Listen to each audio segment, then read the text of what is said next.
etorri guztioi, buenas tardes, bienvenidos a todas y a todos. Una tarde más y la asociación Sinope, pues esta vez vamos a dar, bueno, os quería comentar una cosa. Yo supongo que si digo lunes 28 de abril 2025, pues a mucha gente a lo mejor no le dice nada. Pero si digo 12:33, apagón, ahí sí seguro que si pregunto a cada una o cada uno de vosotros me sabríais decir qué estabais haciendo en ese mismo momento. Porque es algo que se quedó en nuestro disco duro y fue el apagón, que a las 12:33 se desconectaron en 5 minutos el 60% de la producción eléctrica del país. Y bueno, desde la asociación Sinope hemos dicho, habrá que traer un poco de luz, y nunca mejor dicho lo de la luz, porque tenemos a Aitor Urresti, que es doctor en Ingeniería por la Universidad del País Vasco, profesor agregado desde 2004, actualmente da clases en la Escuela de Ingenieros de Bilbao. Tiene 25 años de experiencia, que se dice pronto, en el ámbito de la energía, tanto en la empresa privada como en la pública, en la administración. Y bueno, pues también ha sido director general de Energía y Cambio Climático en el Gobierno de las Islas Baleares desde 2019 a 2021. Luego, su área de investigación actualmente es el análisis de las transiciones energéticas locales, desde la perspectiva de una transición, por supuesto, justa y democrática. Y ha colaborado y colabora de manera activa con movimientos sociales del ámbito energético como Franquinés, Plataforma por un Nuevo Modelo Energético, el Foro contra Garoña y Plataforma contra la Interconexión Eléctrica con Francia. Seguro que me he dejado algo en el tintero porque su currículum es mucho más amplio, pero bueno, no queremos aburriros. Luego podéis la posibilidad de hacer todas las preguntas que queráis. Y nada, deciros que por favor apaguéis los móviles o los pongáis en silencio y en modo avión para no interrumpir la conferencia.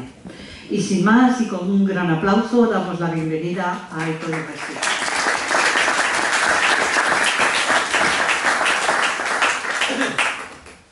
Bueno, es que ricasco, normalmente se aplaude al final si es que merece la pena, ¿no? Pero gracias, yo ya me siento suficientemente agradecido. Lo mejor de todo es que yo iba a empezar precisamente la presentación con esta parte de todos nos acordamos dónde estábamos y qué estábamos haciendo, o sea que me parece genial. Yo os cuento, por ejemplo, mi historia. Yo estaba en la uni, ese día no me tocaba dar clase, estaba de tutorías en el despacho y justo una de las compañeras sale a dar clase que no le tocaba dar tampoco, pero estaba cubriendo una baja de otro compañero. Y dice una vez, bueno, me voy y tal, y daba clase justo al lado de donde tenemos el departamento. Y se va la luz, a la de 2 minutos, y empezamos nosotros ahí con la broma de esta iba a poner el ordenador y ha saltado los plomos, tal. Empezamos a mirar fuera y vemos que no hay semáforos. Y eso. Bueno, pues parece que es un poco más seria la cosa. Y de repente nosotros en la uni teníamos, todavía internet se mantuvo todo el tiempo, ¿no? Entonces me empiezan a llegar mensajes, no por el móvil, sino a través del ordenador, de WhatsApp y demás, diciendo, oye, en Barcelona estamos sin luz. Vaya. En Madrid no hay luz. En Aragón, en un pueblecito cerca de Jaca, no tenemos luz. Y ya empiezas a decir, ups, esto empieza a ser algo un poco más preocupante, ¿no? La parte más divertida de esta anécdota es que yo tengo un programa de radio los domingos, y justo ese domingo anterior, estamos hablando del lunes, pues el domingo 23 de abril, en una conversación que no tenía nada que ver con esto, el redactor me preguntó, bueno, pero ¿cómo es realmente posible que haya un apagón? Es imposible. No puede haber un apagón con el sistema que tenemos. Pues, evidentemente me llamaron para el fin de semana para pedir perdón y, bueno, sobre todo para explicar qué es lo que había pasado, ¿no? La verdad es que es un evento bastante extraño. Aquí lo que tenéis detrás es, yo creo que es evidente, ¿no? Esa línea amarilla que se cae de golpe. Esa línea es la demanda, las líneas que se ven un poco rojas, verdes, eso es por donde tendría que haber seguido el sistema eléctrico ese día y pues bueno, ahí pasó algo, ¿no? A las 12:33 33 y ya vamos a ver cuántos segundos. De hecho, hay un momento en que empieza a contar el tiempo en milisegundos para hacernos una idea de cómo se fueron precipitando un poco los hechos.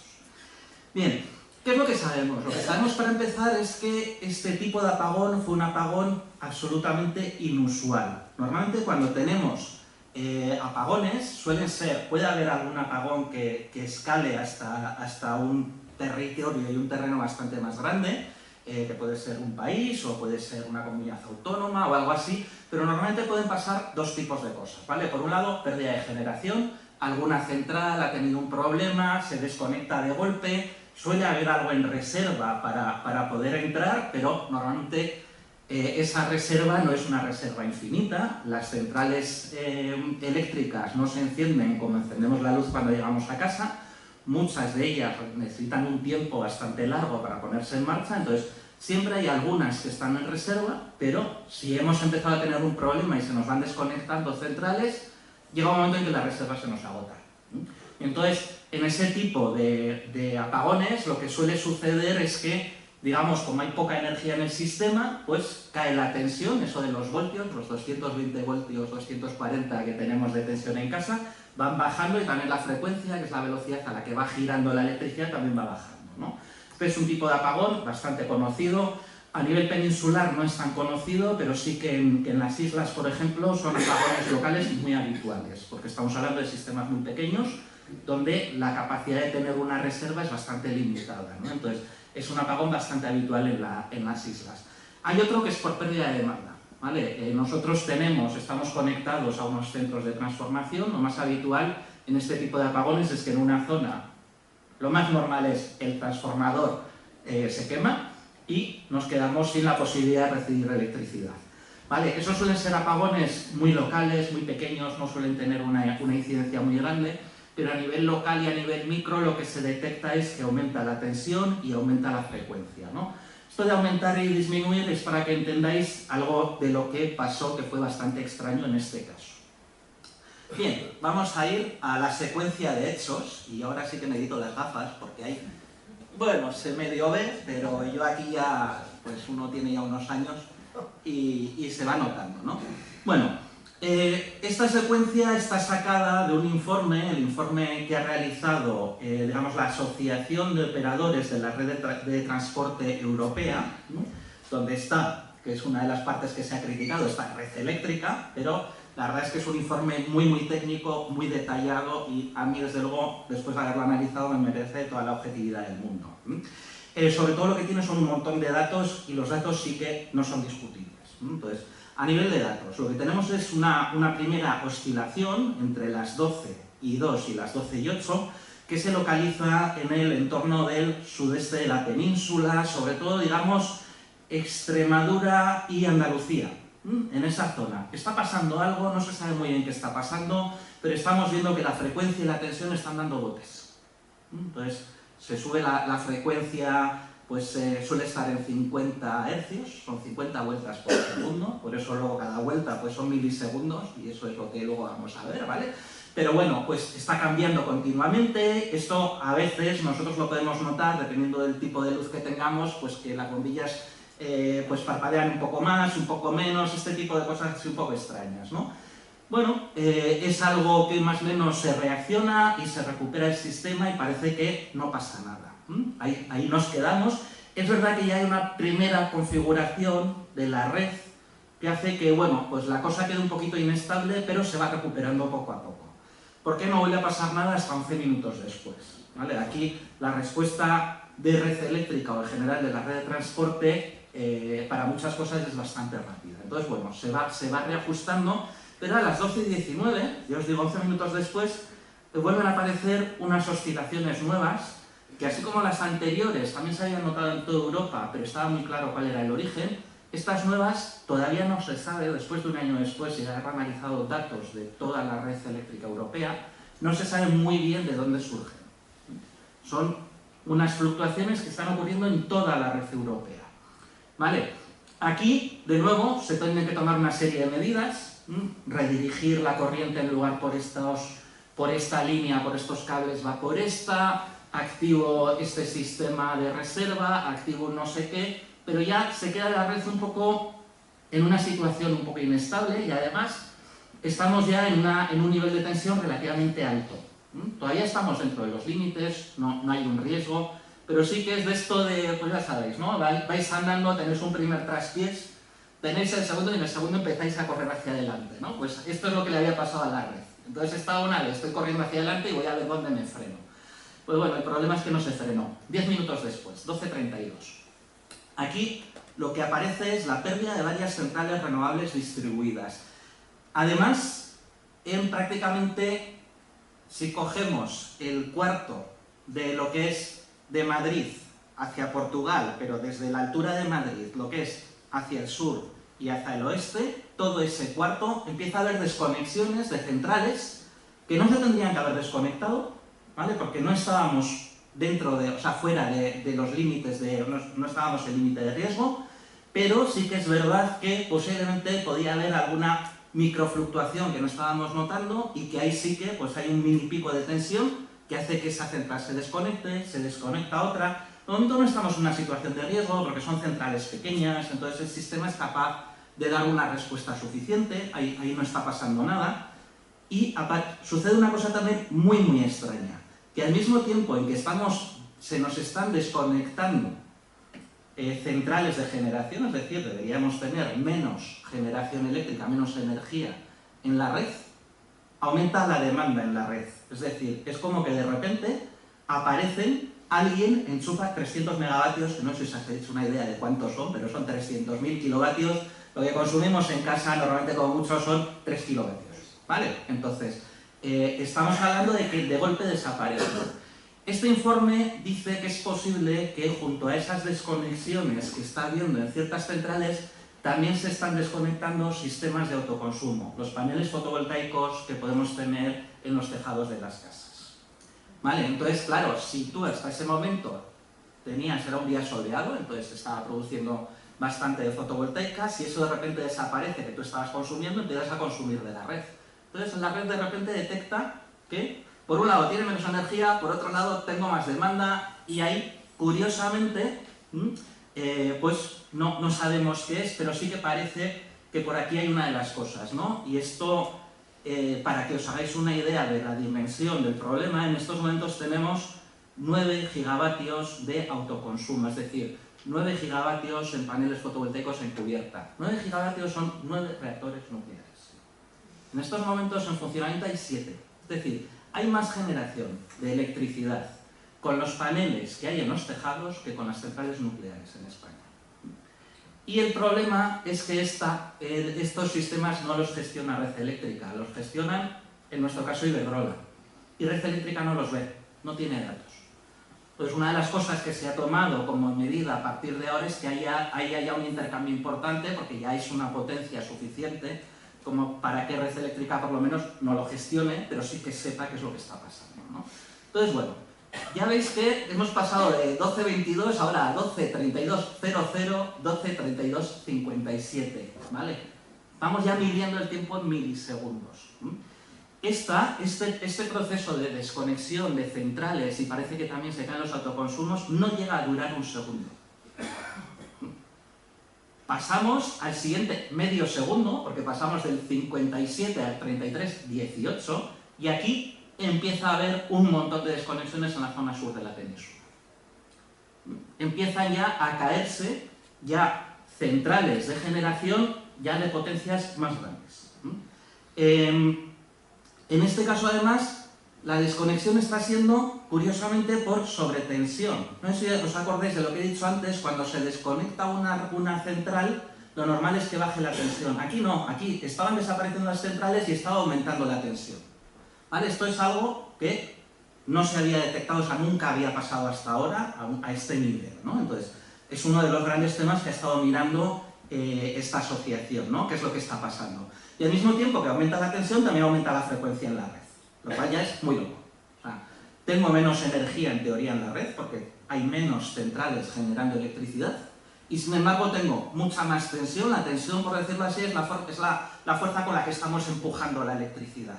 Y además va acelerada. Estamos yendo a una frecuencia mucho más elevada de lo normal.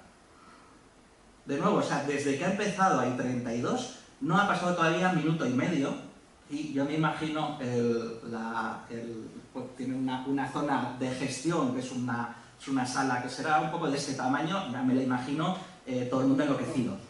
Y en ese momento, ya en el 18, o sea, ha sido un minuto y poco, ya empieza a haber unas pérdidas en cascada. Empezamos a tener, o sea, cada vez se va desconectando más centrales, más centrales, más centrales, y en ese momento ya sí que empieza a haber un funcionamiento que sería lo lógico. Empieza a bajar la frecuencia, todavía estamos en una situación de sobretensión, pero ya no ha escalado tanto, es decir, el pico está bajando, y se desconecta el enlace en Marruecos, minuto y 20 segundos, o sea, 1 segundo y 20 milisegundos después de que empezara el evento, se desconecta Marruecos, y a la de 4 milisegundos se desconecta Francia.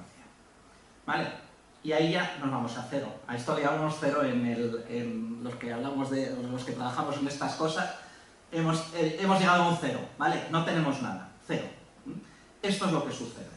Entonces, es una situación que, por verlo físicamente, lo que tenemos que pensar es en eso. O sea, tengo un primer traspiés, más o menos voy bien ya, sigo andando, tengo un segundo traspiés, me acelero y me voy de bruces al suelo. Esto es lo que le pasó al sistema, y además en milisegundos, como estáis viendo. Lo más interesante de aquí es que, claro, aquí llegamos a este punto y de repente empieza el vértigo. Empieza el vértigo porque nunca jamás ha sucedido esto en España, nunca jamás. Ahora ya además no es España más Portugal, porque somos un sistema eléctrico único. Nunca jamás nos hemos puesto en marcha desde este cero a nivel de todo el Estado. Hay unos protocolos que se ensayan todos los años, pero se ensayan pues como en la maquinita de videojuegos. Entonces, ahora viene la historia de, ups, ¿dónde estaba el manual, no? ¿Cómo hacía esto ahora? Bueno, pues 12:33:24 nos quedamos ya sin conexión con Francia, colapso del sistema, y nos vamos recuperando. 12:43, 10 minutos después, se reactiva el enlace Argia-Hernani. Es el enlace que tenemos aquí en la frontera, digamos, con Iparralde. Es realmente el primer enlace que entra en funcionamiento y es el que empieza a levantar parte de la red eléctrica. Por eso aquí fuimos de los primeros en tener electricidad, ¿vale? No recuerdo yo ahora, yo creo que para las 2 y algo, yo recuerdo que más o menos teníamos prácticamente, quitando algunas zonas muy concretitas pues me estoy acordando ahora, una amiga en San Ignacio no tuvo hasta la tarde, porque con esa sobretensión se les quemó el transformador, entonces fueron más tarde. Curiosamente, en Hernani, que es por donde entra la electricidad, es de los últimos que tuvieron luz, porque bueno, empezaron a iluminar toda la parte y a ellos les iba como de cola, ¿no? Entonces, hasta que no dio la vuelta no tuvieron electricidad, ¿no? A la 1:35, es decir, una hora después, se reactiva el enlace Baixes-Vic. Este es el que está del lado catalán. En el Pirineo tenemos 2 grandes zonas de intercambio, que son pues Argia-Hernani, que es verdad que hay en paralelo, hay como dos líneas de interconexión, y luego está la francesa. Entonces se reactiva una hora después, y un poco antes, media hora después, se había reactivado, aquí pone la conexión con Francia, no, esto está mal, es la de Marruecos, ¿vale? La de Marruecos es un enlace bastante pequeño, bastante limitado, pero se intentó poner en marcha a la 1, hora y media después se cayó y lo volvieron a reactivar. Entonces, aquí realmente ya está funcionando de manera continua a las 2:34. ¿Qué es lo que hay que hacer? Y esto es para que entendáis un poco la complejidad. Para que el sistema no se acelere, yo tengo que ir inyectando energía al mismo tiempo que voy conectando los consumos. Es decir, yo voy abriendo cada una de las subestaciones que me va, lo que sé, llegan a Bilbao y empiezan por, pues no sé por dónde empezarían en Bilbao, igual empezaron por la que está en Archanda, ¿no? Saben cuánta energía se demanda ahí más o menos y entonces le dicen a Francia, ahora dame X megavatios más porque voy a activar esto. Se tiene que ir haciendo todo al mismo momento, porque si no, ¿qué es lo que pasa? Que si me traen más más electricidad de Francia mientras yo no tengo consumo, tengo un pico de tensión y se vuelve a caer todo, ¿vale? Entonces, hay que irlo haciendo muy poco a poco. Y entonces, desde ahí, se van creando distintas islas, ¿no? En paralelo a esto, también, porque si os fijáis, estamos hablando de Euskadi, Marruecos es la zona sur de, o sea, realmente es un enlace que va a Cádiz, si no recuerdo mal, y luego por Cataluña ya pues hora y pico más tarde, ¿no? Por ahí se va un poco creciendo la red y vamos un poco como si fuéramos inundando poco a poco.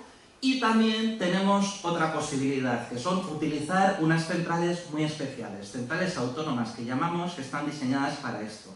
Y aquí viene la segunda parte, claro, ¿por qué no yo cojo y me pongo a enchufar de golpe las centrales y voy generando energía?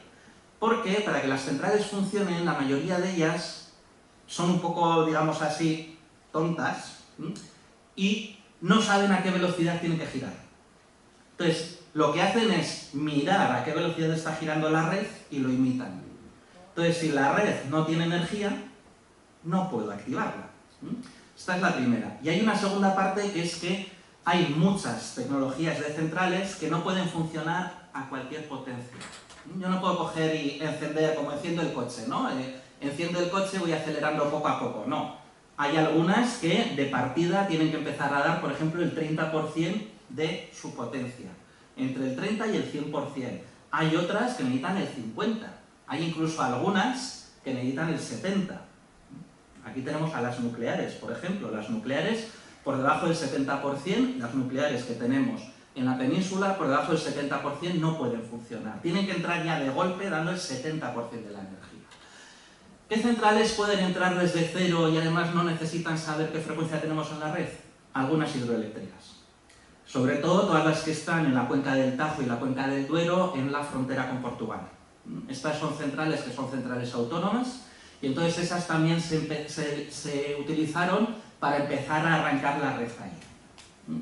Entonces desde ahí, desde esas centrales más las conexiones, empezamos poco a poco a alimentar el sistema y lo que nos dice el informe europeo es que se van a crear hasta 8 islas que van creciendo y según ya van creciendo y se van llegando a tocar, ahí ya se pueden empezar a interconectar entre sí. Hay cierto momento en el que ya la potencia o la energía en el sistema es suficiente para empezar a activar otras centrales. ¿Cuáles son las siguientes que se pueden poner en funcionamiento? Lo que llamamos ciclos combinados, ¿vale? Estos queman gas natural, sería el caso del que tenemos en Santurtzi y el que tenemos en Bahía de Vizcaya, que normalmente no funcionan, o el caso del que tenemos en Boroa. ¿Vale? Todos estos son ciclos combinados, estos sí que pueden arrancar a potencias relativamente bajas. Pero como no pueden arrancar de cero, no están preparados para arrancar sin tener frecuencia en la red, ¿no? Entonces necesita que les llegue la electricidad para tener un poco esta señal y poder arrancar bien.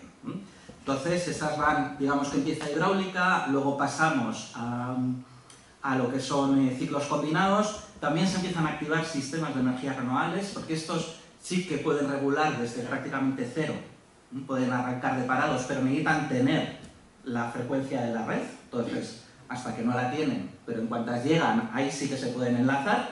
Y luego ya, pues lo último, porque es la última de las tecnologías que tenemos, son las nucleares, ¿vale? Las nucleares, tenemos aquí dos problemas. Hay uno primero, que es que días antes, bueno, esto lo voy a contar luego, ¿vale? Las nucleares, como luego tengo una diapositiva para las nucleares, no voy a avanzar, porque es bastante interesante este caso. Bien. ¿Qué es lo que pasa? Sí que hay una nota interesante de las nucleares. No sé si os acordáis, porque esto fue una declaración de Pedro Sánchez, que luego todo el mundo se le echó encima, que dijo que la energía nuclear, lejos de ayudar, había sido una preocupación y un problema. ¿Qué es lo que pasa? Las centrales nucleares, es verdad que ya, debido sobre todo al accidente de Fukushima, se analizó mucho qué es lo que pasaba si una central nuclear se paraba, pero se paraba porque por fuera la red eléctrica se había caído. La central nuclear, cuando se para, necesita tener continuamente en funcionamiento unas bombas para irla enfriando. Si se cae la red, si no tiene esa electricidad, tiene unos motores diésel que pueden hacer esa misma función, pero esos motores diésel no pueden durar eternamente. De hecho, sí que están diseñados para aguantar varios días, pero por si acaso lo que hay que hacer es, no vaya a ser que esto, punto 1, tarde en recuperarse, o punto 2, tengamos una nueva caída, etc. Vamos a llevar la electricidad lo antes posible hasta las centrales nucleares. Y ahora no sé si os acordáis de esta parte. Madrid. Madrid no llegó la electricidad hasta la noche. Se priorizó llevar la electricidad a las centrales nucleares antes que a una gran ciudad como Madrid. Ahí hay que entender las declaraciones de Pedro Sánchez, porque evidentemente de este tema sabe poco, pero a él en alguna de las reuniones le dijeron: tenemos mucha prisa, nos urge dar electricidad a las centrales nucleares. Entonces, aquí es una de las cosas que sucedió, ¿no? Para las 3 de la tarde ya todas las nucleares tenían alimentación externa. Entonces, ahí sí que se reaccionó relativamente rápido, 2 horas y media, para poder alimentar todas las centrales. Y esta es la maravilla, o sea, algo que no se ha hecho nunca, algo que siempre se ha ensayado a nivel de, tú sabes que es un ensayo, quiero decir que estás muy tranquilo, no pasa nada, de repente empezamos a hacerlo paso a paso, siguiendo el manual, y es verdad que alguna de estas islas que se mencionan ahí, no 8, que van creciendo, interconectándose, algunas, por ejemplo, sí que se tuvieron que arrancar 2 veces, bueno, pues van pasando cosas, ¿no? Pero sí que es verdad que la respuesta fue muy buena. Yo creo que también es una de las cosas con las que nos tenemos que quedar, ¿no? Que es una pregunta que antes de que alguien me la haga luego, ya os la digo. ¿Esto puede volver a pasar? Sí. La posibilidad de que pase, mucho menor que hace un año. Riesgo cero no existe. Pero lo que sí sabemos es que en caso de que esto pase, los protocolos de recuperación funcionan y funcionan muy rápido. Apagones similares en el mundo han llegado a tener de recuperación desde varios días, uno que sucedió en Italia, hasta varias semanas, uno que sucedió en Estados Unidos, en Texas. ¿Vale? Entonces, aquí estamos hablando, no llega a ser 24 horas lo que tarda en recuperarse. De hecho, en 12 horas prácticamente tenía ya toda la península, tenía luz. Bueno, aquí no está puesto, pero se empieza a alimentar Portugal a las 3 y algo. Después de que empezamos a alimentar, creo que es 3 y media cuando se llega a conectar Aldea Dávila con el lado portugués.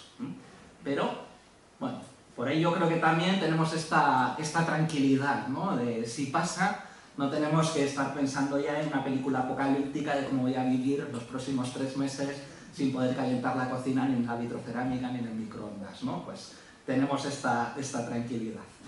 Yo ese día comí una ensalada, por cierto, aunque ya tenía electricidad en casa, pero yo ya iba pensando en, como tengo lechuga tal, pues mira, me hago una ensalada.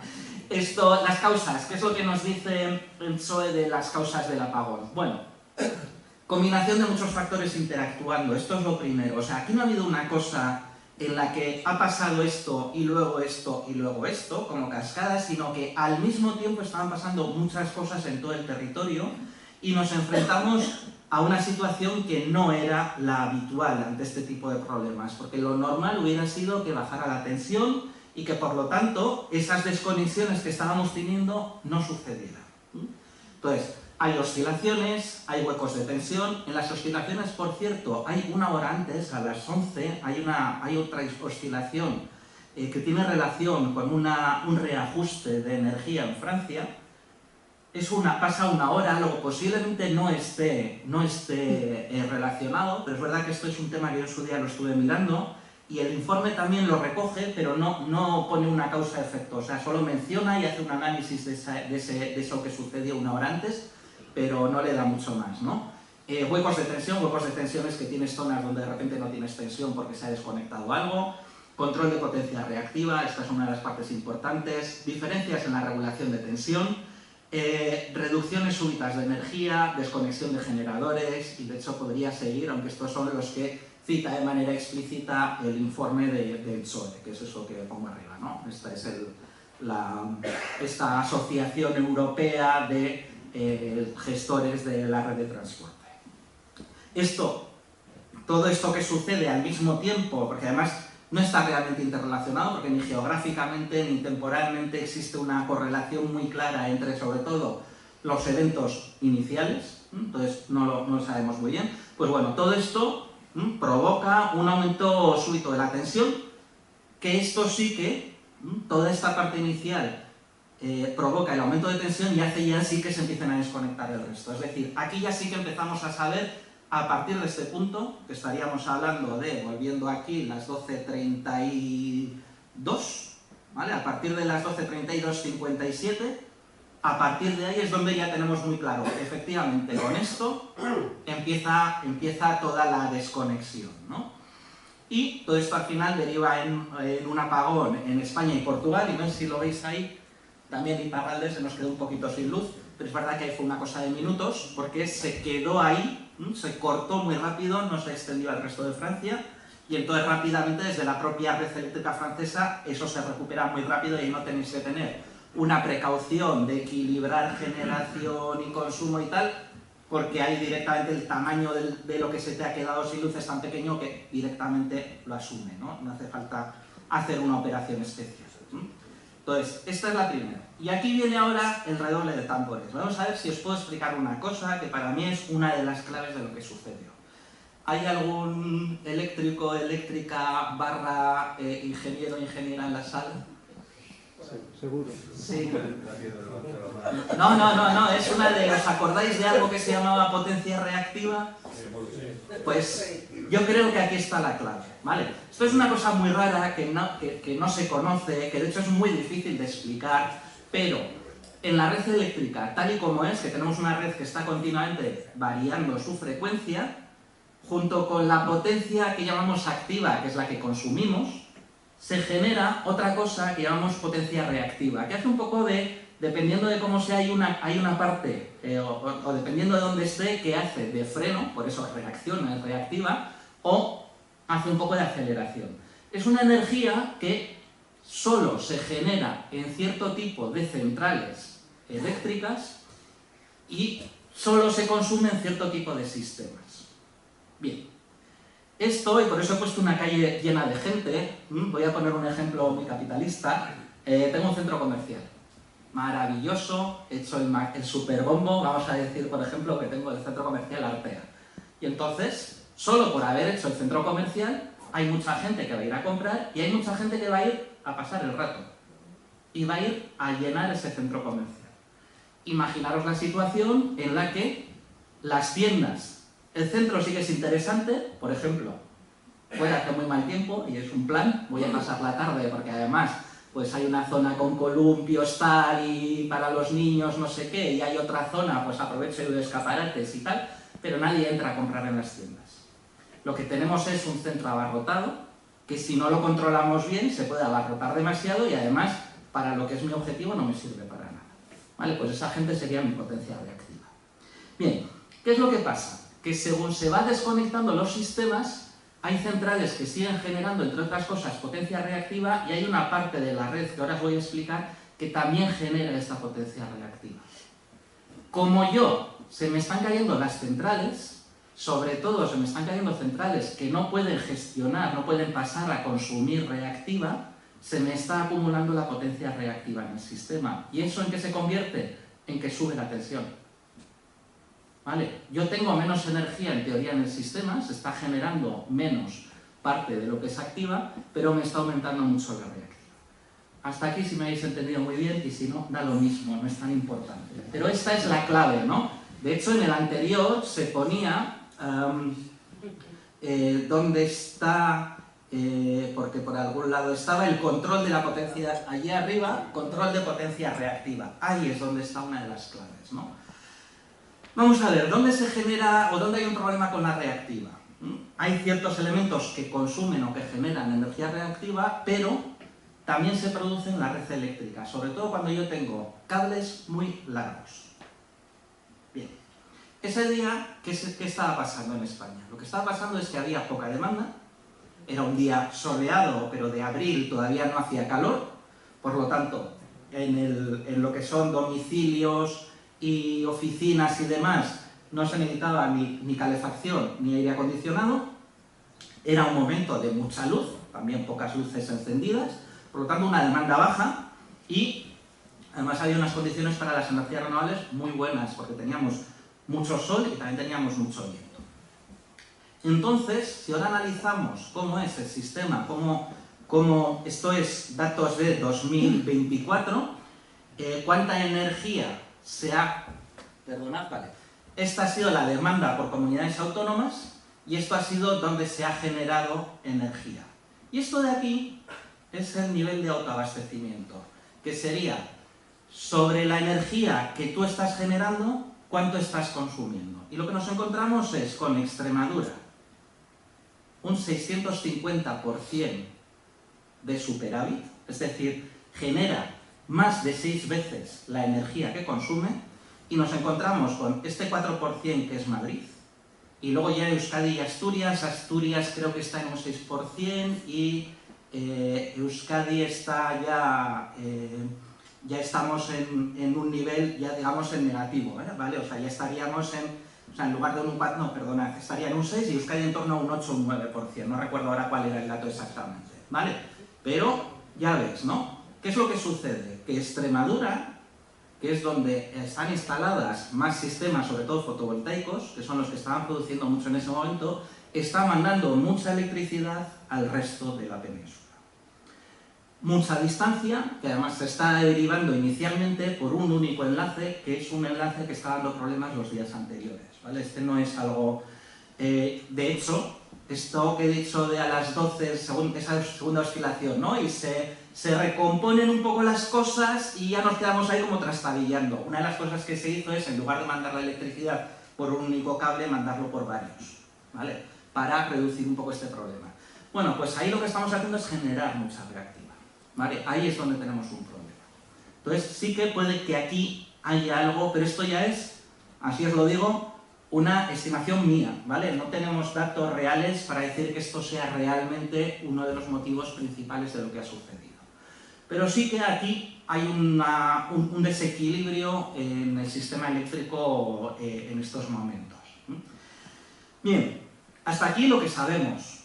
Como veis, tenemos muchas dudas, pero básicamente no vamos a ser capaces de saber nada más, porque ya el nivel de detalle al que hay que llegar y el nivel de análisis es excesivo para poderse analizar realmente, ¿vale? Estamos analizando sucesos a nivel de milisegundo de miles de centrales y millones de puntos de consumo. Entonces, es inabarcable. Entonces, sí que ahora sí que sabemos que han pasado varias cosas y sí que empezamos a tener, de este análisis que ha hecho ENTSOE, empezamos a saber varias cosas, ¿no? Y aquí es varias de las cosas que se dijeron y varias de las cosas que ya sí sabemos. Lo primero que se dijo, algunos todavía estábamos sin luz y algunos estaban ya diciendo, han sido las renovables, ¿vale? El informe de ENTSOE, que ha hecho simulaciones, ha dicho, aunque ese día hubiera 0 renovables en el sistema, posiblemente hubiera sucedido lo mismo, ¿vale? Esto es lo que dice el informe. Bien, ¿qué es lo que se decía? No son capaces de regular tensión, esta tensión que no regulan es la reactiva, ¿vale? No tienen inercia y son intermitentes y poco fiables, es decir, cuando hay sol, cuando no hay sol, no hay fotovoltaica, cuando hay viento, cuando no hay viento, pues no tengo eólica, ¿vale? Esto es lo que se dice, ¿vale? Todo esto son cambios normativos. Las renovables no regulan tensión porque hay un mecanismo de regulación de tensión dentro del sistema eléctrico ibérico, perdonad, el español, que no les permite regular tensión.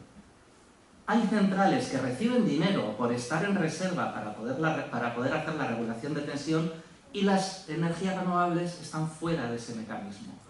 Es un mecanismo que depende, para el caso de renovables, de fotovoltaica y de eólica, de hacer una inversión en equipamiento de electrónica. Es un sistema que está absolutamente conocido y absolutamente utilizado. Es un sistema que, por ejemplo, en Portugal se está haciendo desde el año 2022, quiero decir que no es algo... Pero en España en 2025 todavía no estaba activado. Ya está activado, ¿vale? Ahora ya, desde en otoño ya salió por fin el cambio del sistema de operación que permite a las renovables entrar. Desde otoño hasta finales de año se hicieron todas las pruebas de quienes querían entrar en el sistema y ya están regulando tensión. Luego, como por decir así, a mí no me puedes echar en cara que no hago algo que tú no me dejas hacer. Esta es la primera. Lo mismo sucede con el tema de la inercia, ¿vale? La inercia es, pues, imagino el concepto lo entendéis, ¿no? Pasa algo y yo sigo para adelante, pues las renovables no lo hacen, pero lo pueden hacer. Y no lo hacen porque no se incluye su posible inercia dentro de los cálculos. Entonces, si no cuentas conmigo, ¿para qué voy a hacer esta inversión, no? De momento, el tema de inercia, tal cual como inercia, eso sí que no está a nivel normativo hecho. De hecho, en el tema de inercia no hay un mercado de regulación de inercia, ¿vale? Entonces tampoco hay un aumento de ingresos y parcialmente se puede hacer por regulación de tensión. Entonces, esta primera parte que se decía, esta primera parte es una de las partes que ya está solventada. Lo de la inercia iría un poco en paralelo, son intermitentes y poco fiables. Aquí una de las cosas que faltaba y que tiene su motivo es el despliegue rápido de sistemas de baterías en energías renovables, ¿vale? Esto es algo que ya se está haciendo porque, por un lado, han bajado mucho los precios de las baterías, cosa que hasta ahora estaban bastante caras, entonces ahora ya empiezan a ser rentables, por un lado, y por otro lado, también lo que está pasando es que a mediodía, no sé hasta cuándo o hasta dónde sois de un poco frikis de mirar los precios de la luz de hora a hora, pero veréis que a mediodía está muy barata. De hecho, a mediodía hay horas en las que tienes que pagar al sistema en lugar de que el sistema te pague, ¿vale? Entonces, en esas horas ahora les empieza a ser interesante, en lugar de verter esa electricidad a la red a cero o incluso en negativo, meterlo en una batería y luego ya a las 5 o las 6 de la tarde ya hago la venta de esa electricidad, ¿no? Entonces, aquí también es un tema que está a un nivel ya de desarrollo bastante avanzado. Pero aquí de nuevo también lo que pasaba es que todo lo que es la regulación de las baterías a nivel normativo, a nivel de ley, estaba muy poco desarrollado y todavía está en proceso de desarrollo completo. Entonces es verdad que quienes están haciendo la inversión la están haciendo todavía con un poco de miedo de lo mismo ahora me cambian una norma y lo que yo creía que podía hacer ahora de repente no lo puedo hacer, ¿no? Entonces está siendo un despliegue muy lento, pero esto, a ver si tenemos un apagón ahora de repente. Pero bueno, sería un poco este tema, ¿no? Entonces lo de las renovables, mentira, ¿vale? Las renovables ni fueron las causantes y de hecho pueden ser buena parte de la solución. La que a mí me encanta, claro, evidentemente quiero decir que aquí sí que no soy imparcial, pero realmente la ciencia, por mucho que nos digan, tampoco es imparcial, todos tenemos nuestros a prioris. El tema de la nuclear, me encantó. ¿Con más nucleares en España esto no habría pasado? Bueno, pues ese día, de los 7 reactores nucleares, había 5 que estaban parados, y estaban parados por una decisión empresarial. ¿Vale?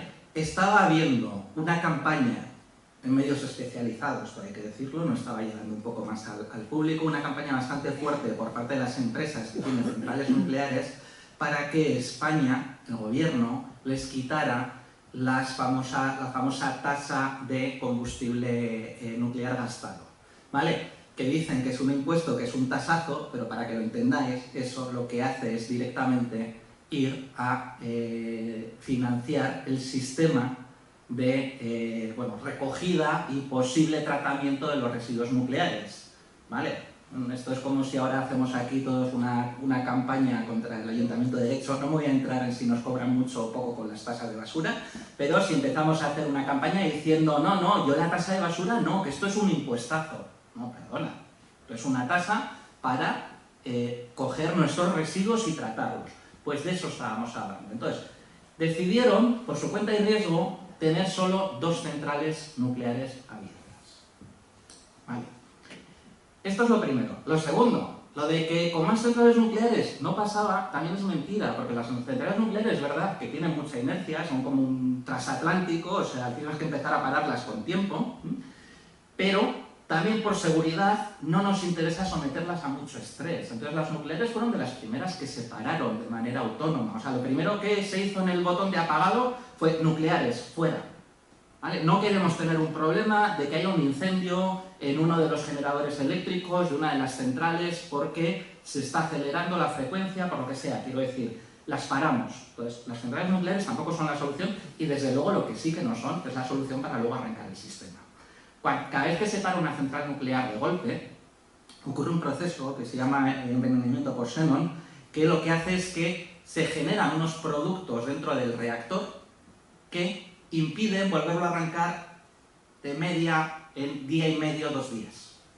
¿Vale? Entonces, las centrales nucleares no sirvieron para arrancar el sistema y nunca hubieran servido, aunque hubiéramos tenido las 7 en marcha en ese momento. ¿Vale? Luego, las nucleares, de momento ahí están. A mí, bueno, si queréis luego hablamos de las nucleares o no, pero bueno.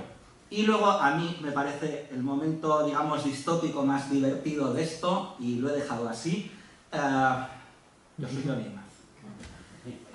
Este hombre, sinceramente, lo mejor de todo es que yo sé que es un hombre muy inteligente y yo sé que además de este tema sabe muchísimo. Pero lo que no puede salir es a prensa decir las energías renovables son necesarias, pero el diésel fue el que nos salvó el día del apagón. ¿Vale? El diésel salvó a ciertas aplicaciones, pero no solo el diésel, el gas natural siguió funcionando. ¿Vale? ETB, por ejemplo, siguió funcionando porque tiene generadores de gas. No fue el diésel, podría haber dicho otros. Pero bueno, hubo muchos lugares que siguieron funcionando porque tenían baterías.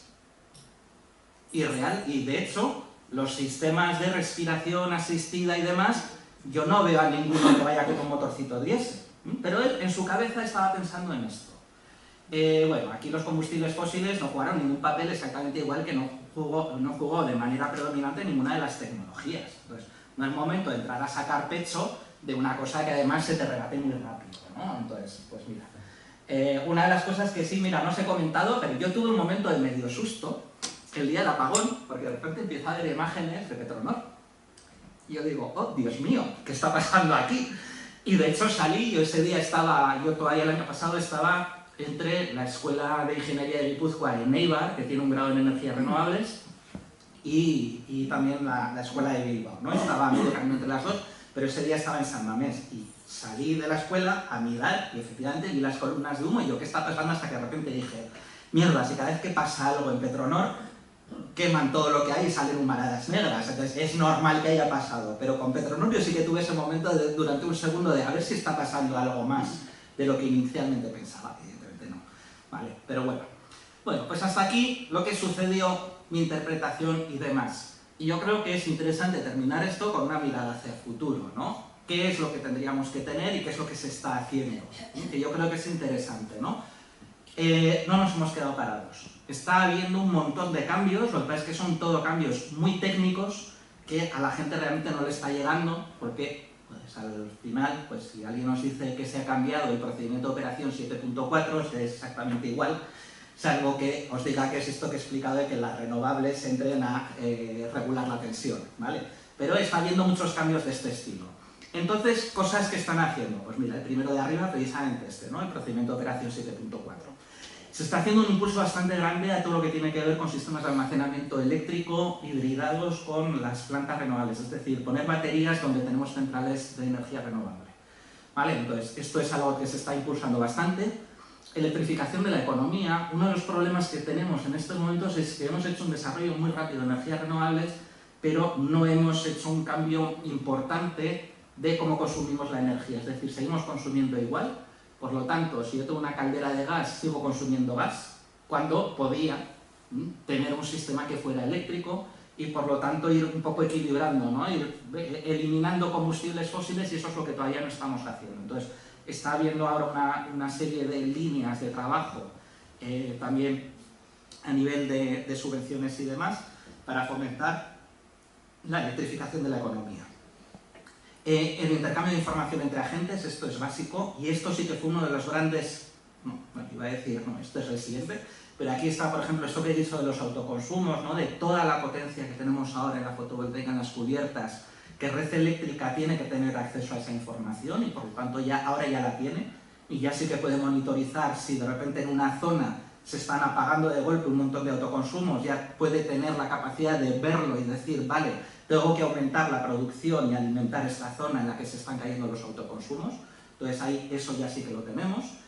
Automatización en el envío de órdenes a los generadores. Bueno, esto fue uno de los grandes caos y una de las cosas que yo creo que podemos criticar más. Ya habéis visto que lo que sucedió en segundo y medio.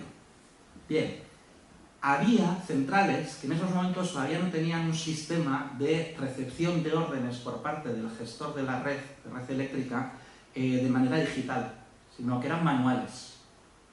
Y en algunos, lo que se ha detectado es que si les decían aumenta la generación de potencia reactiva, la bajaban y viceversa. Es decir, ha habido órdenes que se ha hecho justo lo contrario de lo que se estaba diciendo que tenía que pasar. Ha habido órdenes que se han dicho ponte en marcha y se han parado, ¿vale? Ha habido, entonces, ahí se está haciendo también un esfuerzo muy grande en automatizar y digitalizar todo esto. Porque eso sí que fue uno de los grandes elementos que, de hecho, en el informe del PSOE le dan un bofetón grande, no tanto a Red Eléctrica, que al final, al ser el gestor, es el último responsable, sino en general a todo el sistema de aquí hay que poner orden, ¿no? Y luego mejoras en la red de transporte eléctrico, es decir, se están instalando una serie de elementos, que son muy técnicos, que no voy a entrar en ellos, para mejorar la estabilidad de la red y para equilibrar un poco cómo se distribuye toda la energía. Bien, estaba pensando en algo, sí, en paralelo, que no lo he puesto aquí, se han abierto, pues lo habéis visto, un montón de expedientes sancionadores, montones. Prácticamente a todo el mundo. Yo estoy a la espera de ver cuándo me llega el expediente sancionador de la CNMC, porque en ese día, en lugar de apagar el ordenador, me encendí. Pero vamos, está siendo muy loco. En general, un expediente sancionador no es más que una información de se va a abrir una investigación sobre tu actuación este día, ¿vale? Aquí, por ejemplo, se ha abierto a... Sí, iba a decir a Boroa. Sí, a Boroa también se ha abierto a las 3 centrales de generación que tenemos, ¿no? Tanto Bahía de Vizcaya Electricidad, Santurtzi 3 creo que es, y Boroa.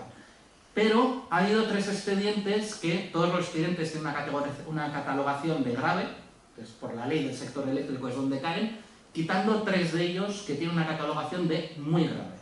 ¿Cuáles son los muy graves? Red Eléctrica, que es el que tiene sentido que sea muy grave, la gestora del sistema nuclear Almaraz Trillo, que son 2 centrales nucleares, cada una de ellas con 2 reactores. Uy, Trillo, ahora tengo la duda de si tiene 2 o tiene 1, pero bueno, da lo mismo. A estas 2. Y la tercera, que esto también es maravilloso me parece, a Iberdrola Nuclear. Iberdrola Nuclear está, además de en Almaraz Trillo creo que también, está también en Ascó y en Vandellós. Vale, Cofrentes creo que no está. Curiosamente, de esas otras centrales en las que está el resto de empresas de generación eléctrica, a la única a la que abren expedientes a Iberdrola, no sé muy bien por qué. Estos expedientes de momento no tenemos acceso al expediente, yo tengo muchas ganas de ver qué es lo que les están pidiendo y qué es lo que está pasando, pero es muy curioso cómo se hizo una campaña muy fuerte diciendo que las nucleares no podemos abandonarlas tal, y curiosamente los expedientes muy graves han ido hacia las nucleares. Yo entiendo que esto está más relacionado con la decisión de parar los reactores ese día. Hay que decir que en el caso de Almaraz, los días anteriores estaban pasando cosas raras en la propia central y el día que le tocó, después ya, pues esto fue el 28, pues sería el 30 de abril, que es cuando le tocaba volverse a poner en marcha Almaraz, Almaraz 1 es quien empezaba, tuvo varias conexiones y desconexiones. Ahí llevamos un tiempo viendo cosas raras en Almaraz, entonces yo no sé si por dónde estará ese expediente en concreto hacia la parte de Almaraz, ¿no? Y luego lo de abrir un expediente por falta muy grave a Iberdrola Nuclear y no, por ejemplo, a Naturgy Nuclear, también me resulta extraño, ¿no? Pero bueno, ahí ya os digo que a ver cuándo empiezan a salir información y lo vamos viendo.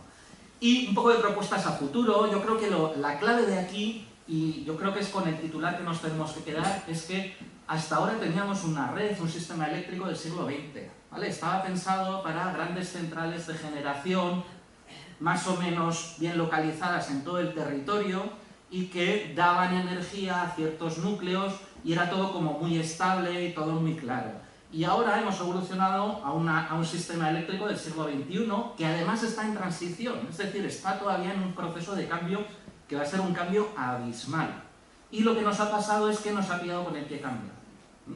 Este tipo de accidente que ha sucedido nunca había sucedido y sin embargo ahora somos conscientes de que es un tipo de incidente que puede suceder en sistemas con una alta penetración de, no sistemas renovables, sino de sistemas que no regulan tensión.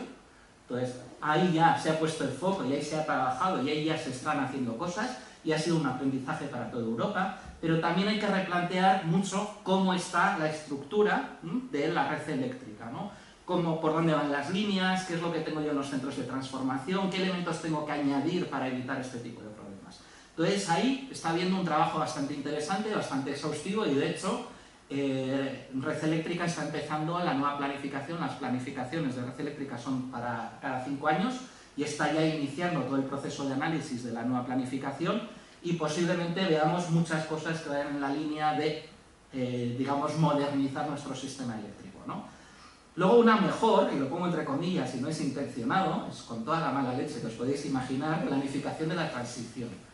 Estamos dejando que la planificación de dónde van los sistemas de energías renovables quede única y exclusivamente en función de los criterios de las grandes empresas y de los fondos de inversión.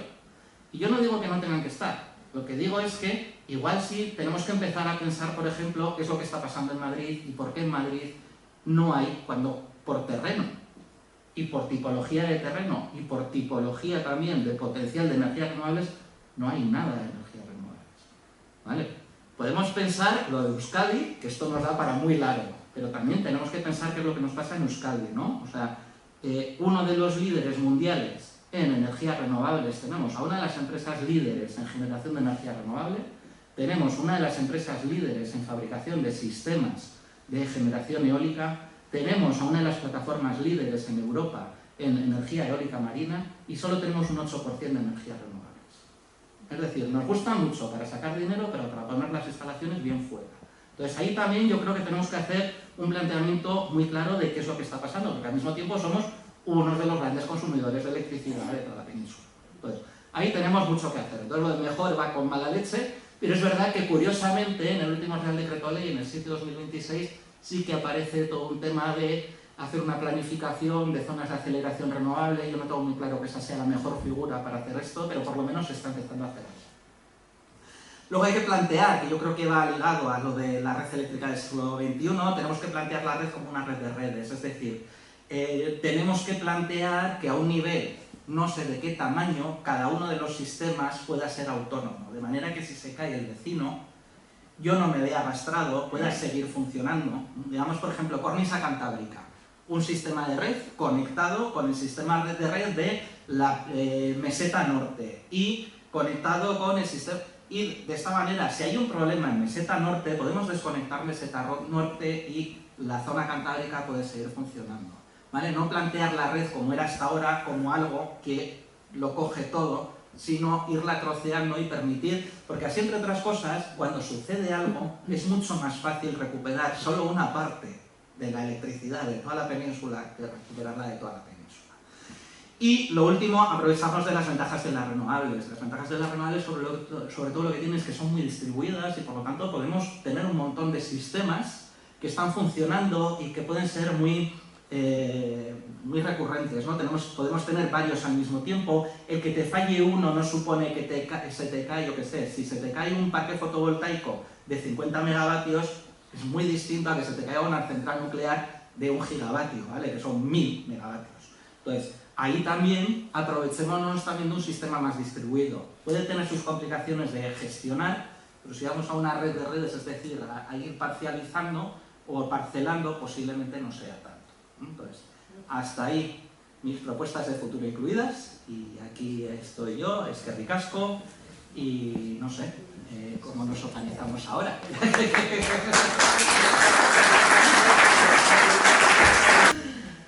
Bueno, lo has debido dejar clarísimo, ¿eh? Bueno, o eso, o esto es como yo en clase, que veo caras de que nadie ha entendido nada y aún así les decís, ¿lo habéis entendido todos? Sí. Pues bueno, ya tenemos una pregunta.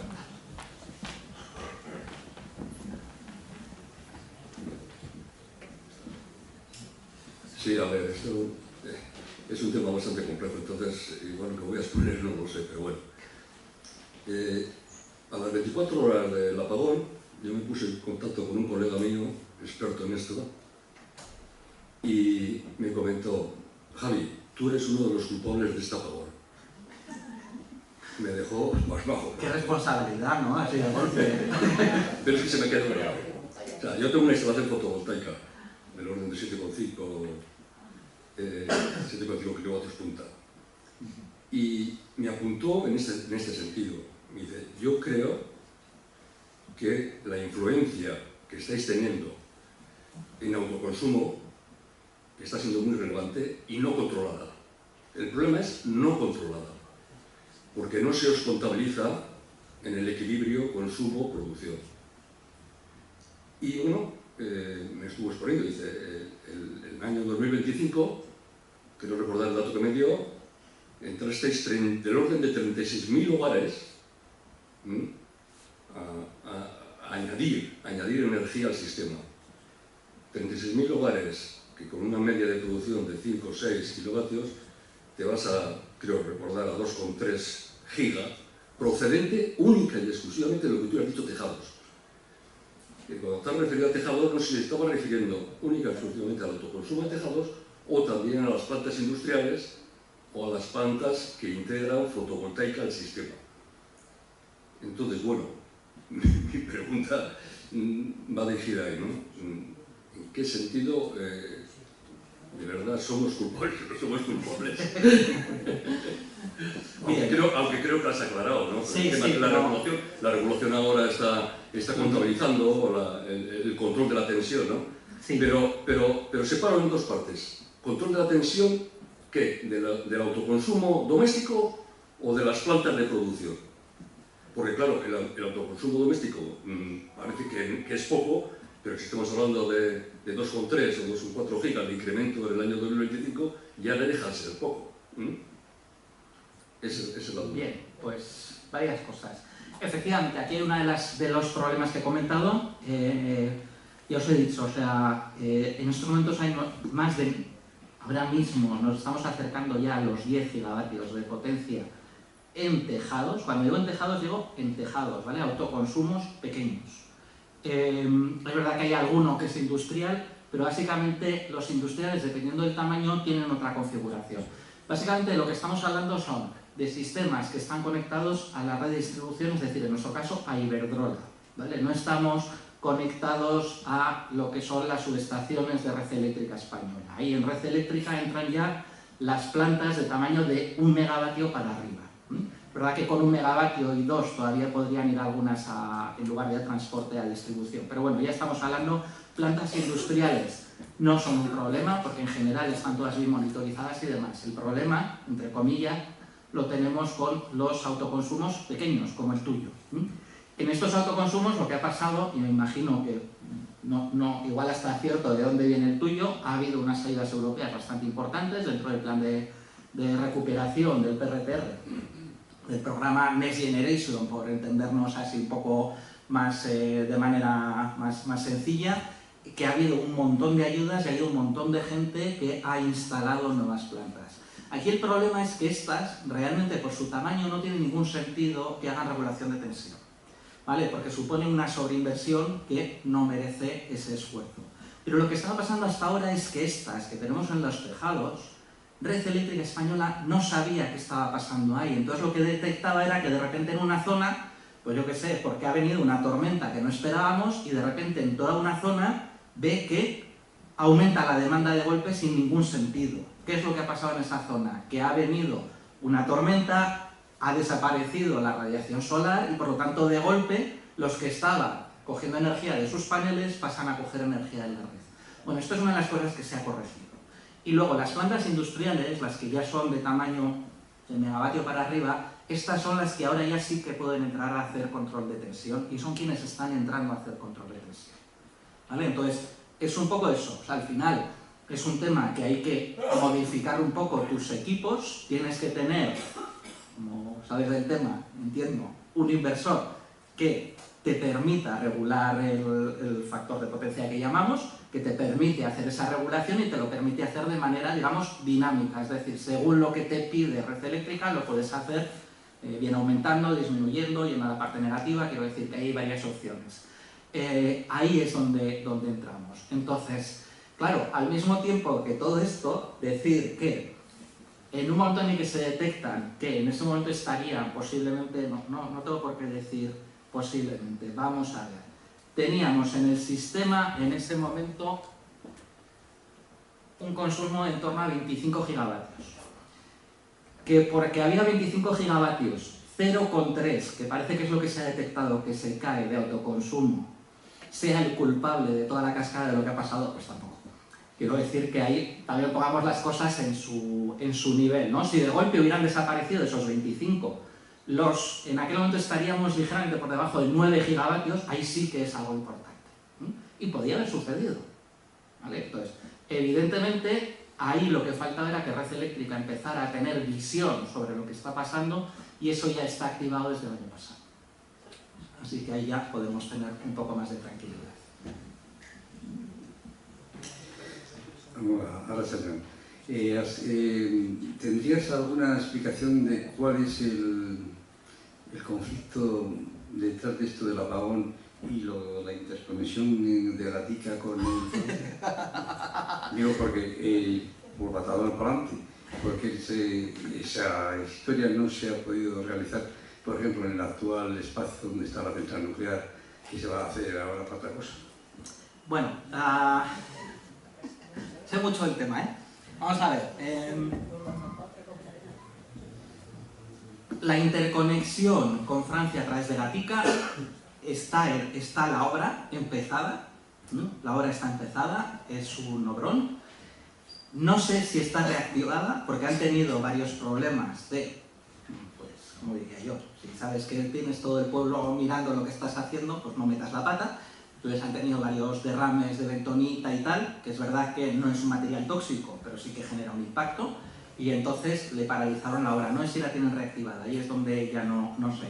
Estamos hablando de un enlace que es equivalente a nivel de tecnología y a nivel de potencia al que está por el lado catalán, ¿vale? El de Big Baixas que he dicho antes.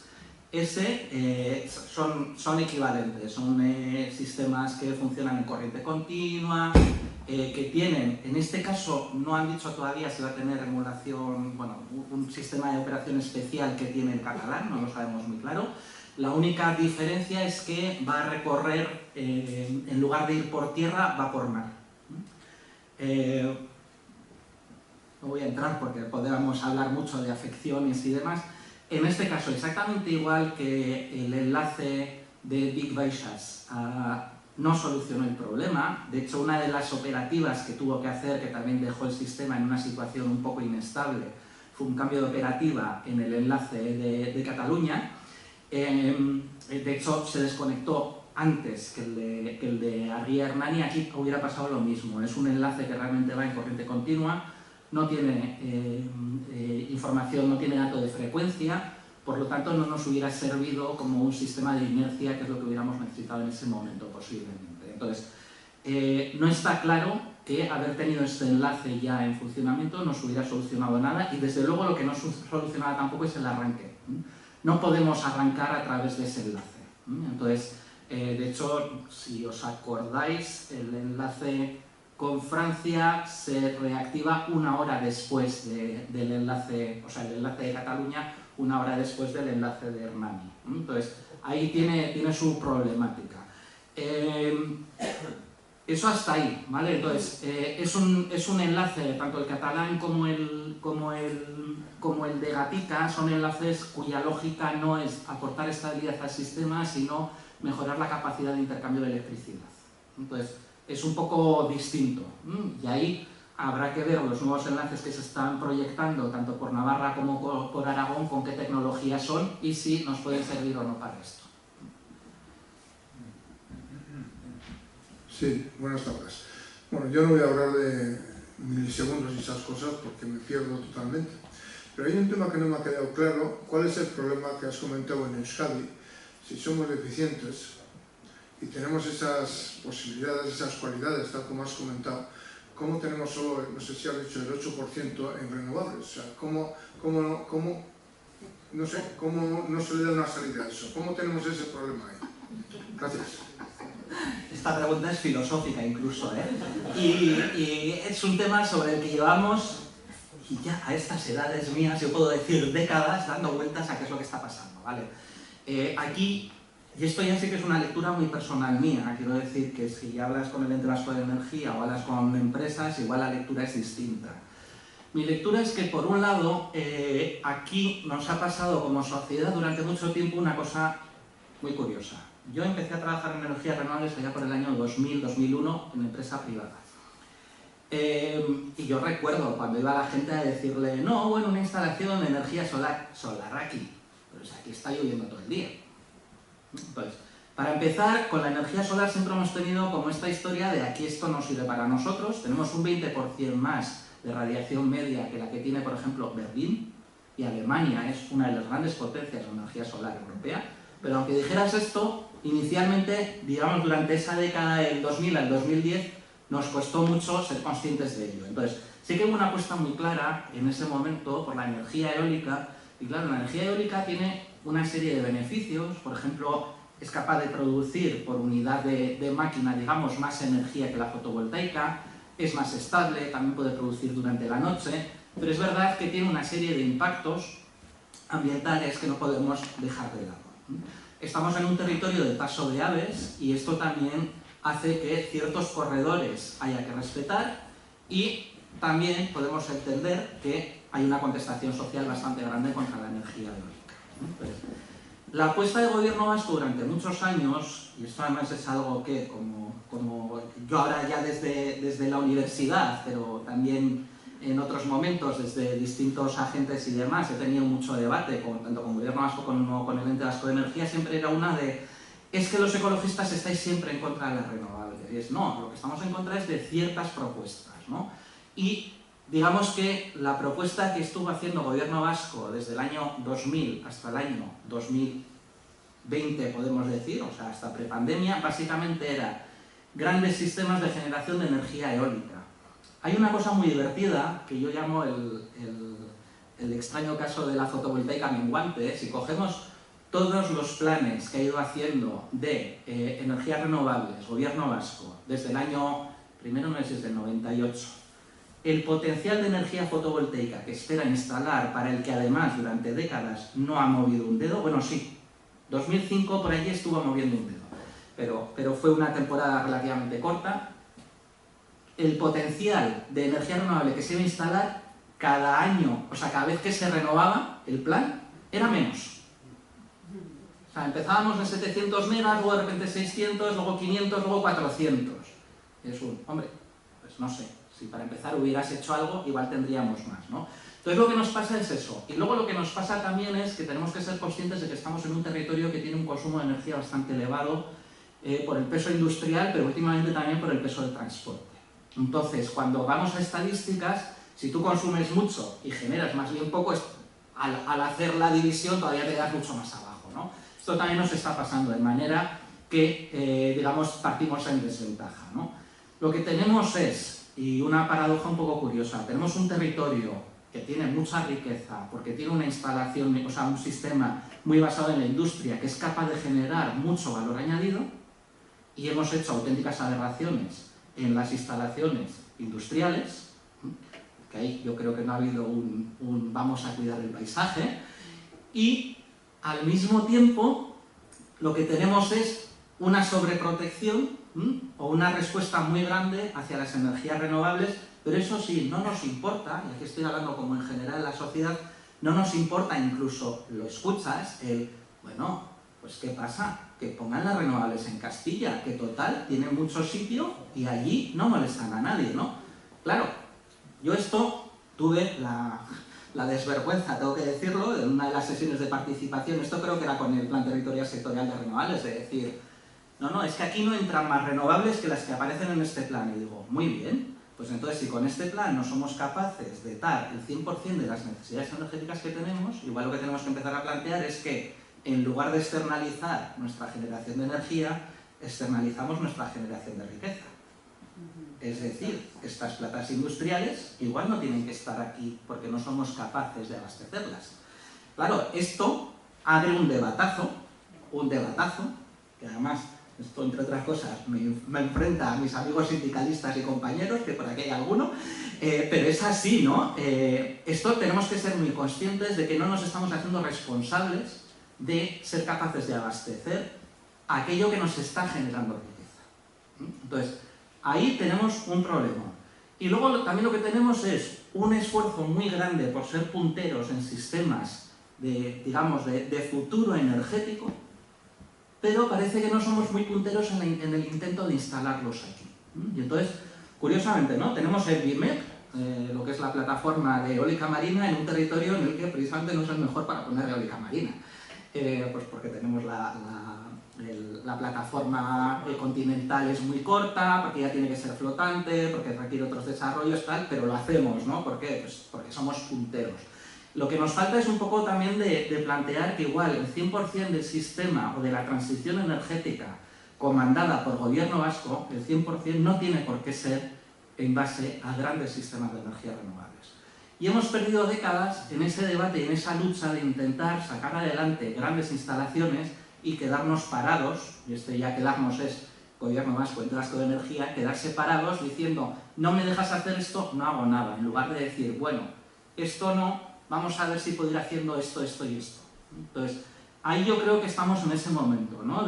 Ahora ya sí que estamos empezando a tener, de hecho ahora mismo somos uno de los pocos territorios que tiene activadas, por ejemplo, ayudas al autoconsumo. En el resto del estado, que yo sepa, en la última búsqueda que hice no hay ninguna activada. No miré los dos sistemas insulares, ¿vale? Porque tanto Baleares como Canarias tienen un régimen un poco específico, esos no los miré, pero sí que se están empezando a hacer cosas. Entonces ahí ya yo sí que creo que se ha visto que hay que empezar a impulsar. Las diputaciones también han entrado en esto, que hasta ahora estaban silbando y mirando a otro lado. Ya sí que ha habido una especie de acuerdo por el que los sistemas grandes se los va a gestionar sobre todo gobierno vasco y los sistemas pequeños los va a impulsar sobre todo las diputaciones.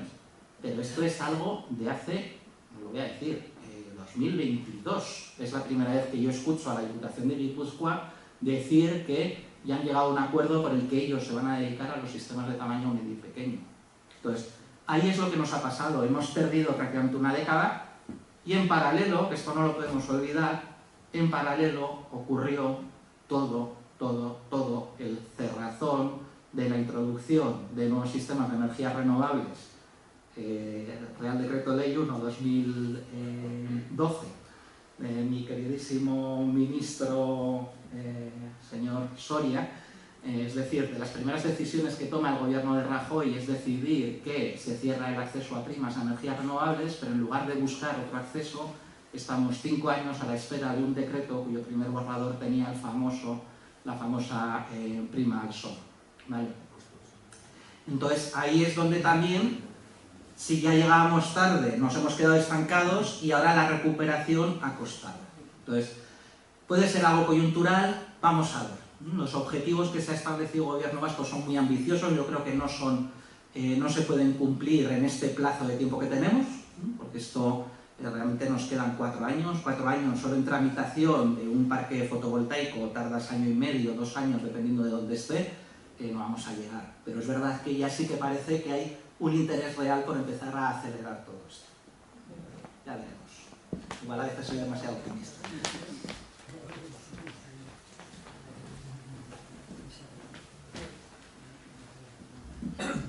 Oye, Héctor, una cosa, todos hemos oído hablar de la red eléctrica española. Yo prácticamente solo con el tema de las puertas giratorias, casi siempre, ¿no? Que salen del gobierno y se ponen de gerentes y directores, desconociendo todo el tema de la energía, por supuesto. Yo no sé cuál es la responsabilidad de la red eléctrica en España, ¿no? A qué se dedica, cuáles son, si tiene que legislar, si tiene que controlar, si tiene que comprar, si tiene que vender, no lo sé exactamente. Porque de todo lo que has dicho, a mí ahora lo que me queda es que ya se están haciendo cosas que antes no se habían hecho. Luego hay una falta de responsabilidad de alguien que no ha hecho lo que tenía que haber hecho. Y luego todas las pérdidas que hubo, no sé, pues en empresas, en casas, en restaurantes, durante todas las horas que no hubo electricidad, lo vamos a pagar como, bueno, tú no sabes, igual no, pero bueno, igual se paga como los bancos, pagará el Estado y pagaremos todos nosotros, aquellos que pidan indemnización. Bien, 2 preguntas interesantes. Bien, a ver, lo primero, red eléctrica. Lo primero que tenemos que entender, porque además se ha criticado mucho a la presidenta Beatriz Corredor, porque precisamente es una de estas que venía de, no sé de qué organismo venía y acabó en red eléctrica. Por suerte, la mayoría de los altos cargos no tienen por qué saber del tema. Lo que deberían tener es buena cabeza y un poco de sentido común. Porque para eso están los técnicos. Esto es lo primero que tenemos que entender. Quiero decir, yo cuando fui director general en Baleares, me aplaudían los técnicos no porque fuera muy majo, que lo soy, como ya veis, no fue por eso, sino porque por fin tenían un director general al que le iban con una consulta y no me tenían que explicar primero que era el Real Decreto 244/2019, porque me lo sé. ¿Vale? Entonces, no es lo normal. Lo que tienes que tener son muy buenos técnicos. Y Red Eléctrica lo que tienes en los cargos debajo de presidencia, tiene unos técnicos que son fabulosos y son maravillosos. Y la mejor muestra es la magia que es conseguir mantener en equilibrio a velocidades de milisegundo la red eléctrica, el sistema eléctrico, y que hemos tenido que llegar a abril de 2025 para que por primera vez haya un fallo de esta magnitud. Entonces, son muy buenos. Red Eléctrica, ¿qué es lo que hace? Realmente Red Eléctrica lo que hace es un gestor, o sea, ni legisla ni tiene capacidad de una maniobra real. ¿Quién legisla sobre red eléctrica? Legisla por un lado el Estado, es una empresa público-privada, el Estado tiene 51% del capital y luego el otro 49% es privado, luego el control sigue siendo del Estado y es realmente el Estado quien tiene capacidad de legislar prácticamente todo sobre red eléctrica. ¿Por qué? Porque red eléctrica tiene una figura que va muy en contra de todas las teorías liberales y neoliberales y demás, es un monopolio natural. ¿Vale? Solo puede haber una en todo el Estado, no puede haber más, no podemos tender dos redes en paralelo. Entonces, solo está red eléctrica. Y red eléctrica lo que hace es tener, por decirlo así, a lo bruto, los cables bien limpios y en buena situación para que cualquiera pueda pasar por ahí la electricidad que necesita. ¿Quién legisla sobre red eléctrica? Legisla, como he dicho, el gobierno, pero sobre todo la parte de cómo hay que operar. ¿Qué es lo que hay que hacer cuando pasa un fallo? ¿Qué sistemas hay que activar? ¿Cómo hay que programar toda la producción del día siguiente? Y demás, eso está absolutamente regulado, ¿no? A través de lo que se llaman procedimientos de operación y no los hace Red Eléctrica. Los hace un agente, quiero decir, no un agente, un grupo, bueno, también es un grupo de gente, pero que se llama Comisión Nacional de los Mercados y la Competencia, la CNMC.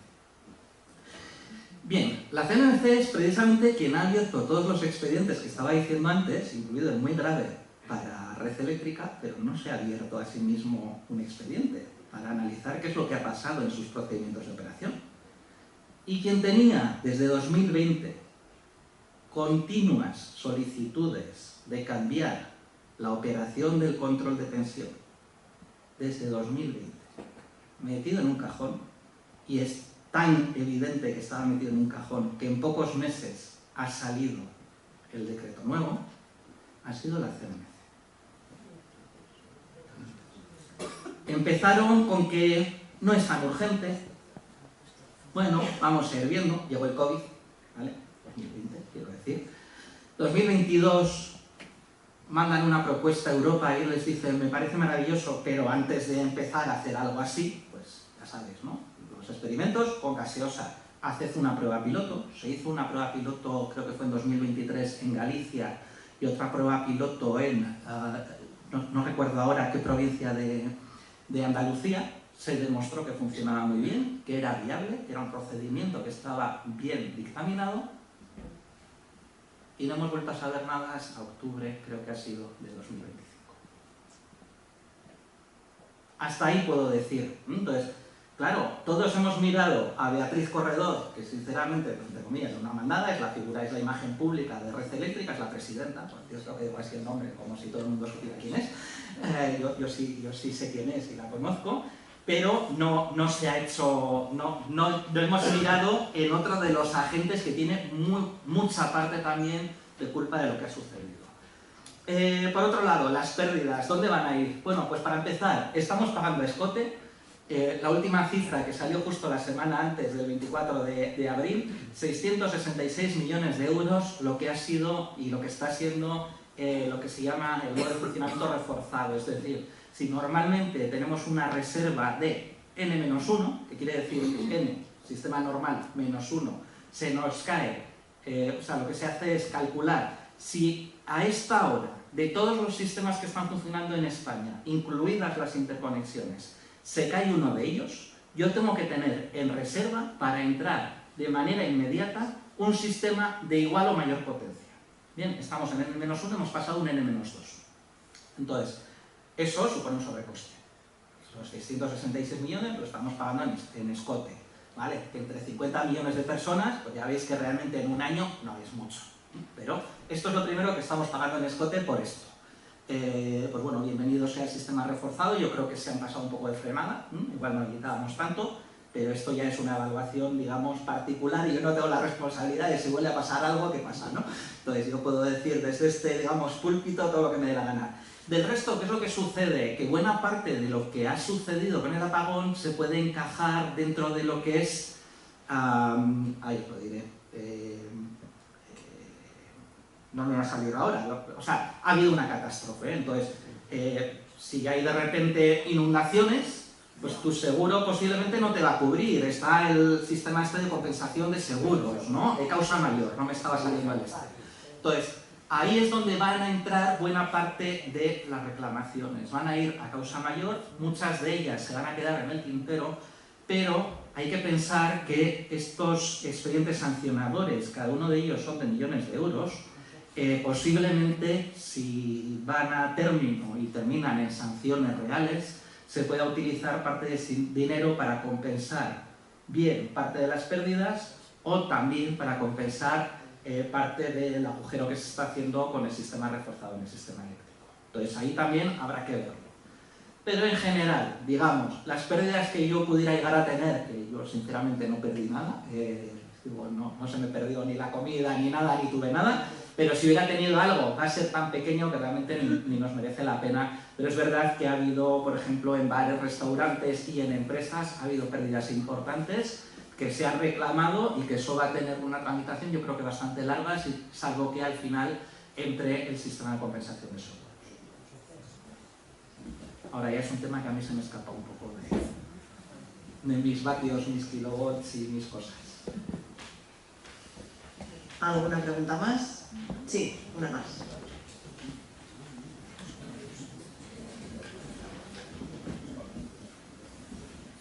Bueno, desde el desconocimiento, en prensa a veces he estado leyendo movilizaciones sociales, un poco tanto el traslado por el Pirineo, las autopistas de la luz o algo así lo llaman, ¿no? Autopistas eléctricas. Autopistas eléctricas. Y luego la que se estaba generando desde Álava, desde distintos municipios de Álava hasta Ciervana, me parece que era. Sí. Entonces eso, no sé un poco cuál es la trama, qué intereses hay, qué es lo que se habla, no lo sé.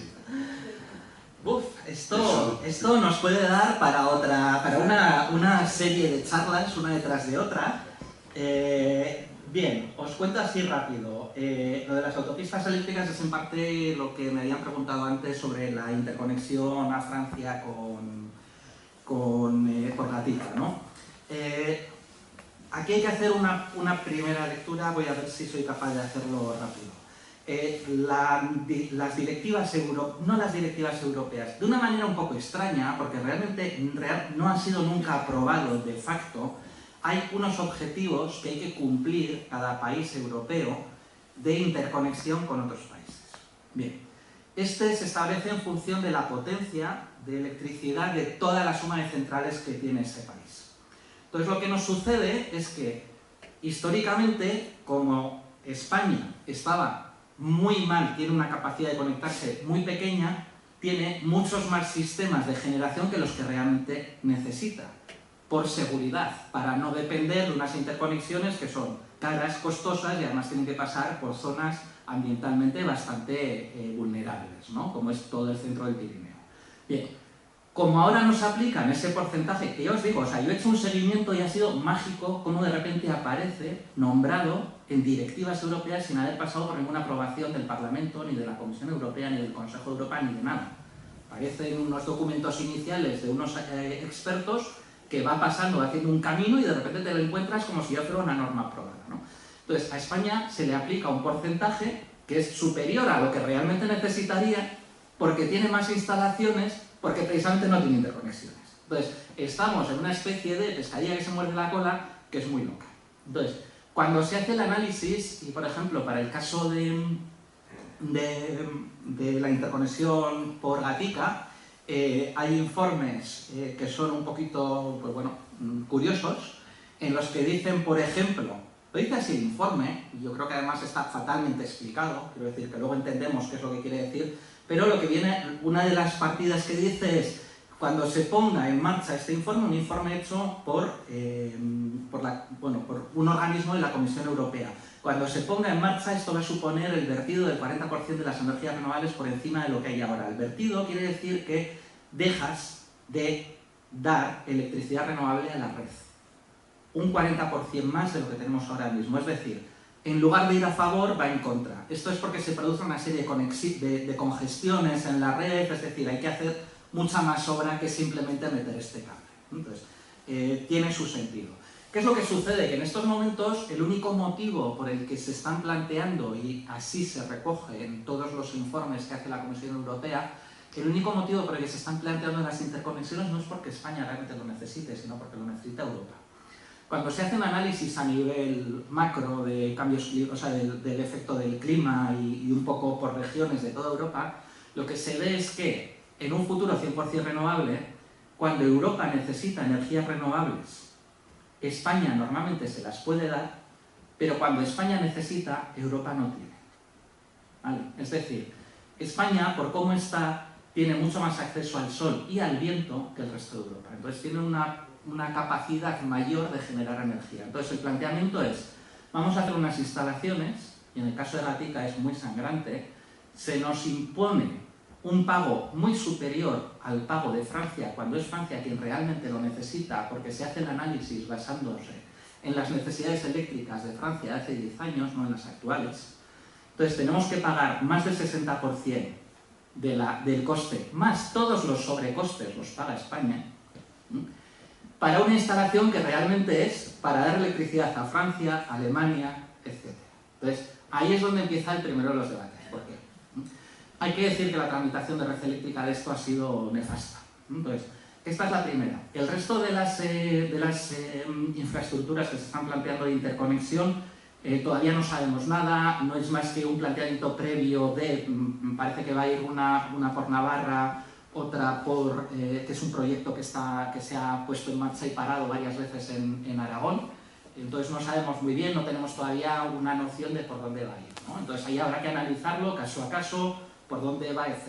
Bien, eso hasta ahí, ¿no? Entonces lo de Gatica es este el primer dilema, ¿no? De para qué, y sobre todo, lo que se ha pedido muchas veces, si hay un cambio, o sea, si hay un sobrecoste, ¿por qué lo tenemos que pagar nosotros y no lo pagamos aunque sea escote, ¿no? Con Francia?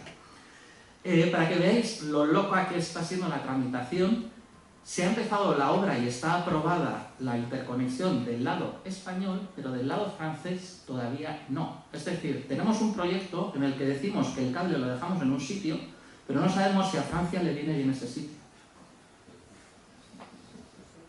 Esto es para que nos hagamos una idea de, a veces, cómo se hacen los proyectos, ¿no? Inicialmente había una propuesta de perforar por debajo del cañón del Capbreton, que es un cañón submarino, algo que nunca jamás se ha hecho, y que yo insistía, eso es imposible de hacer, y efectivamente han dicho, uy, pues no se puede hacer.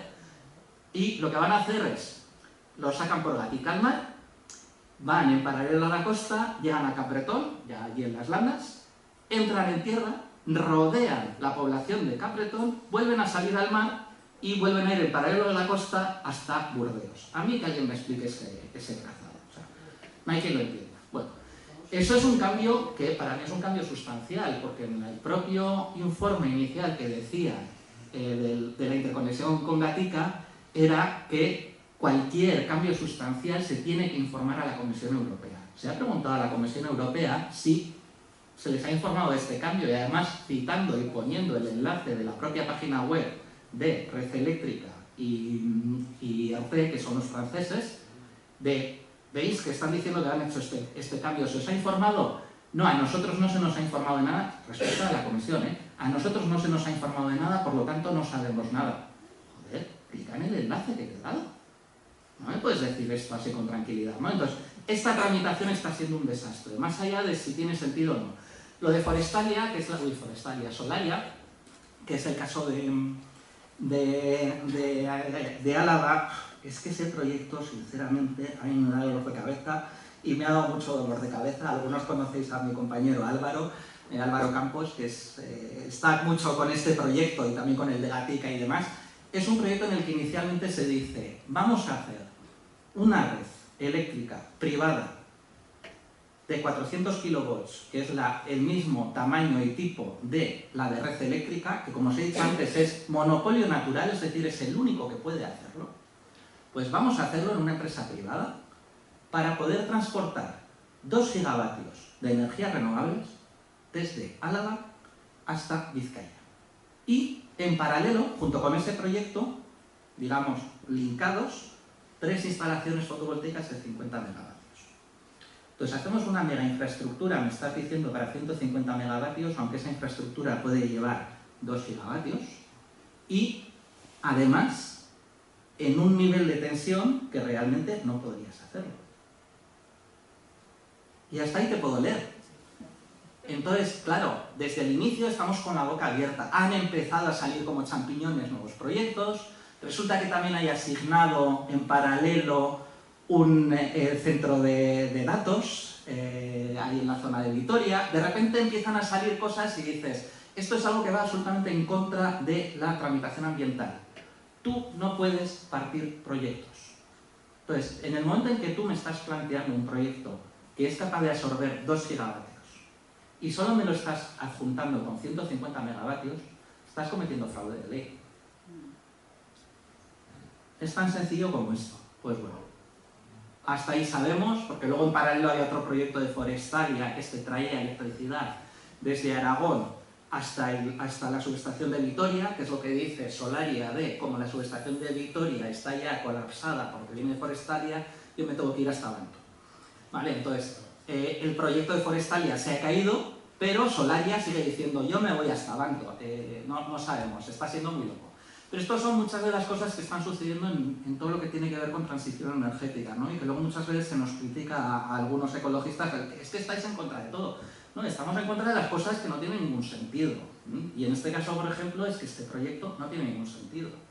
Para que os hagáis una idea, hay uno de los proyectos fotovoltaicos que sacaron el informe, o sea, cuando tú haces la evaluación de impacto ambiental, tienes que decir cuáles son los terrenos que tienes que ocupar. Entonces estaban remarcados los terrenos que iban a ocupar y eran terrenos agrícolas que se estaban cultivando, pero es que estaba hecho así como una especie de damero, de mosaico, y quedaban huecos, y curiosamente los huecos donde no iba instalación eran huecos que no estaban cultivados.